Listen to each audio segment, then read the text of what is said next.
Good evening, YouTube. 3 videos in one day. Y'all are gonna get tired of seeing my fat face on this screen. Another VR. A third one. But first, the housekeeping. Sorry, the camera's here, but I keep looking here because that's where my face is. Peterson, Jekyll and Hyde, 999. And in it, apropos to this video response, H.H. Bolt, Kentucky.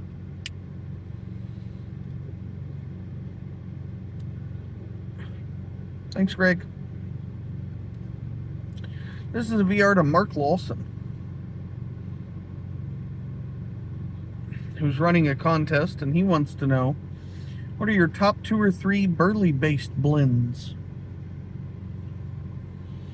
I think he said top 2 or 3 Burley blends, but mine are Burley-based blends. So I actually only have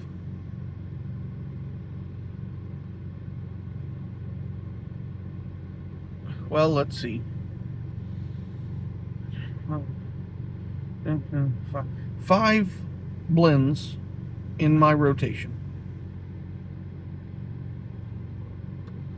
All of which are Burley-based blends. All of which I have tried to cellar, except for one because I kind of can't. Most of them revolve around dark Kentucky. Sorry for the screen shaking. You're attached to my steering wheel, and so my steering wheel vibrates because the car's running, because the air's on, etc., etc. Anyways.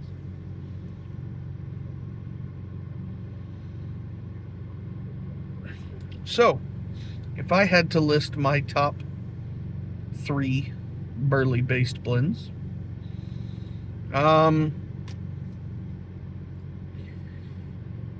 if availability were not a concern, like it wasn't a concern as little as a couple of months ago, H.H. Bolt, Kentucky would be number 1.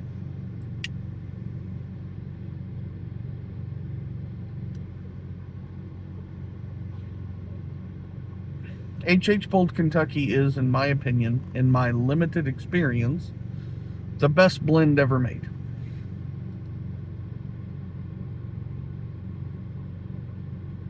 However, as we are all very well aware, with the STG takeover, the HH line's going away. Now, I was lucky enough to be in a position at the time of this announcement that I was able to cellar some. So I have some pounds cellared to last me a little while. Not an exorbitant amount, but some.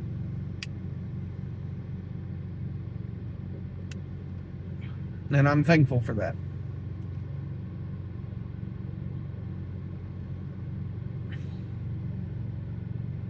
But if we take availability into consideration, my number 1 blend is Big and Burley. Now, I say Burley based because Big and Burley is technically an English blend, at least according to Tobacco Reviews, because it has Latakia in it. That's a Cornell and Deal blend, so thankfully, as of right now, it's not going anywhere.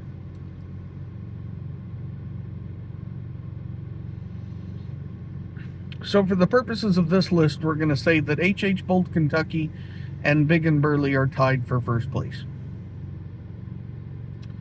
Second place would be Cobblestone Kentucky Plug. Now, I have heard conflicting reports on specifically the Brick series from Cobblestone, and that they are produced and distributed by Coalhouse and Kopp and will not be going away. But then you look on Tobacco Reviews or whatever, and you see that they're under Sutliff, and they're not on the list. So I don't know. I don't have an official answer on that. I'm hoping that what I heard was right, and that it will still be around.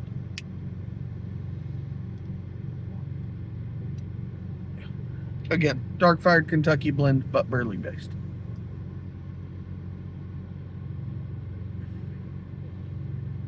So that would effectively be third, since 1 and 2 were a tie.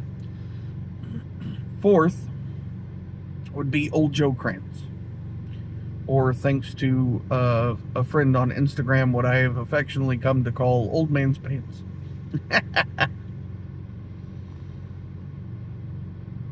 That friend is not a Burley aficionado.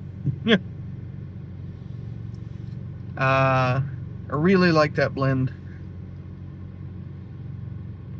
I like Big and Burley better, but that one is nice for when you just want kind of a no frills, a little bit smoother, a little bit sweeter blend. It's really good. It's like Haunted Bookshop with a little bit of the rough edges cut off.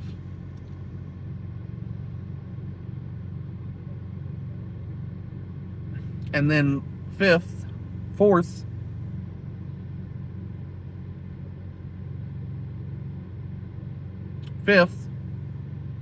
H.H. Bold Kentucky and Big and Burley, Cobblestone Kentucky Plug, Old Man's Pants. Fifth, I know how to count, is a blend from Cloudbear Custom Blends on Instagram called Warlord, which to me is reminiscent of 1792 Flake or Warhorse Bar, and is also a very good blend. So yes, for the top 2 or 3, you got the top 5. I'm one of those people who I want to find what I like and stick with it. I'm wary of trying new blends sometimes, because it would appear, based on my attempts so far, that when it comes to Virginias, especially Virginias, but also every aromatic I've tried thus far, I have a very sensitive tongue, and they just burn the fire out of me.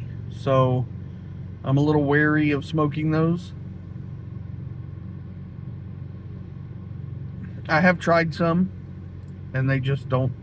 Most recently, I tried Indaba from HU.